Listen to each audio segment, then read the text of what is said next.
Good. Good evening, everyone. Good afternoon. Chief Hart here from Sheshatshiu First Nation. I'm just going to do a little briefing of updates from our council meeting last night through our conference call. We had the nurses involved in the call, we had the security involved in the call, and me and the council, and just to thank everybody for their hard work. And we're trying to message this strong message to get out to the communities, especially Sheshatshiu First Nation, and we're trying our best to get our messages out however way we can do it, radio, live, whatever works. So last night we had a chief and council meeting, conference call, because there was a concern that came in after we set up the security. Yesterday we received a call, there was 500 vehicles exiting from Sheshatshiu and 500 vehicles entering back. So that's put a red zone in my head and the council's heads too, that this is scary. The measures needs to be put in place. So we end up deciding, we were on the phone for hours and hours and hours, and we finally came down to lowering our bylaws in place and what's going to be effective today, so that way it doesn't confuse everybody that it's 10 pages. We wanted to shorten it as much as we can, and I'd like to thank the people that were on the call last night, staff. And so this is, I want to try to translate this in English, because there's a lot of people in Sheshatshiu that don't speak English for a variety of reasons. But my first language is Innu. So to me, might transfer my thoughts as I'm talking, so bear with me. So last night, March 25th, Chief and Council of Sheshatshiu First Nation held a meeting regarding the pandemic and the risk towards Sheshatshiu. After considering, and this is from the community, the concern is voiced from the community. This is where the calls came in about the traffic from security and staff. That's where we put our thoughts together and we had a meeting. It was so many vehicles, and people need to realize how the traffic needs to cut down.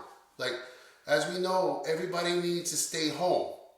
I don't know how many times we can say that, and or if you stay your distance. But everybody that has everything at home, they don't need to go out.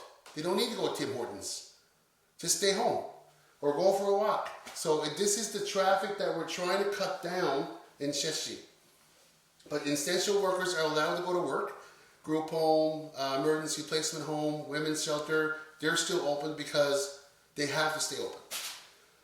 So, and the Chief and Council decided last night, well, basically this morning, because we didn't get off till like what, 2 o'clock? Yeah. Chief and Council decision implemented the bylaw to shut down the access community to the risk of the coronavirus infection has been reduced. Until this is reduced, but I'm not sure, when we say reduced, I'm not sure how long, because it's everywhere. So 7 a.m. today to 7 p.m. tonight, people are allowed to leave the community, 2 in a vehicle, and you're allowed to go back in the community. You're allowed to leave the community and re-enter once, not twice. And there will be no more than 2 people allowed in the vehicle, except if it's emergency cases. And then vehicles with 2 or more people will be denied the ability to access. You won't be allowed if you get 3 in a vehicle, unless there's a reason for the third person that's in the vehicle, like wheelchair, whatever, and you're helping out, you will be allowed. So essential workers, like I said before, is to, they got to report to Greg Passenger, let them know, like, you're on shift, say, 12 o'clock tonight, 8 o'clock tomorrow morning. So this is where we're at. So effective bylaw. This is going to be effective at 7:01 tonight.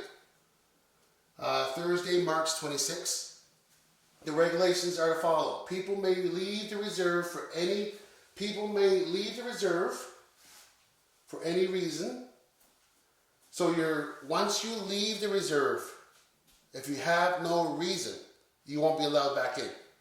That's basically what we agreed on last night. This is the Chief and Council's decision. And because why we're doing this is if people are going up on the road, they should be getting ready to go up on the road and staying up on the road.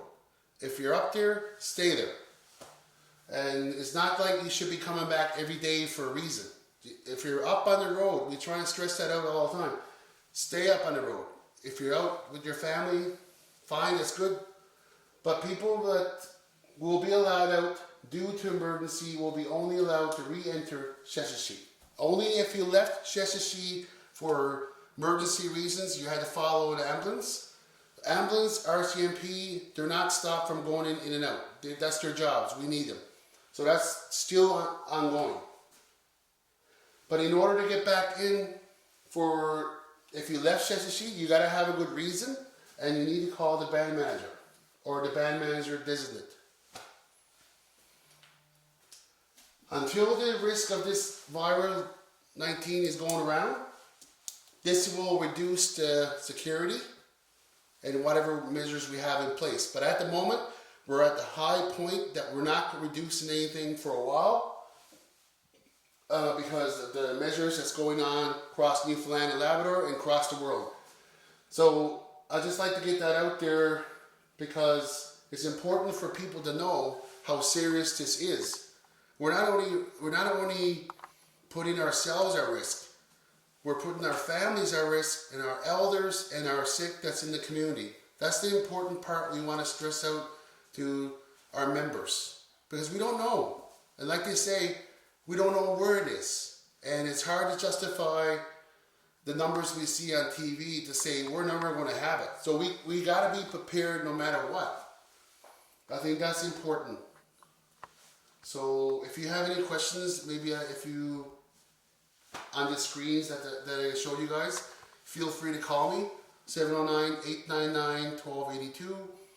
And also I'd like to recognize our elders that's been doing live prayers for the community and people outside. And I know a few elders from Nawashish and a few elders from Sheshatshiu. I think it's important to listen to our elders, and they're our leaders. They were here before us. So whatever our elders say, we have to do, because it's the same thing as your mom and dad talking to you. Elders are more special in that way, in my way. That's how I see it. I'm sure a lot of people see it that way. Elders are scared. Yes, we need to comfort the elders. So we don't want to scare the elders as we're showing ourselves on TV or talking live.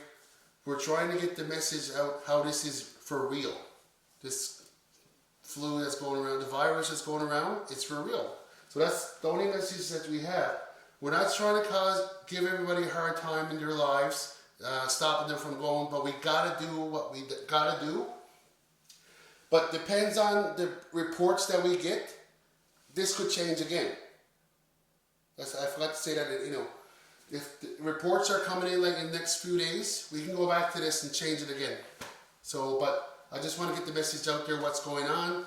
If you leave the community for no reasons, for no medical reasons, it's not open back up. It's closed. Once you leave, you leave. Only you can come back in if you left for emergency. Thank you. And I'd like to thank everybody that's listening, and have a good evening.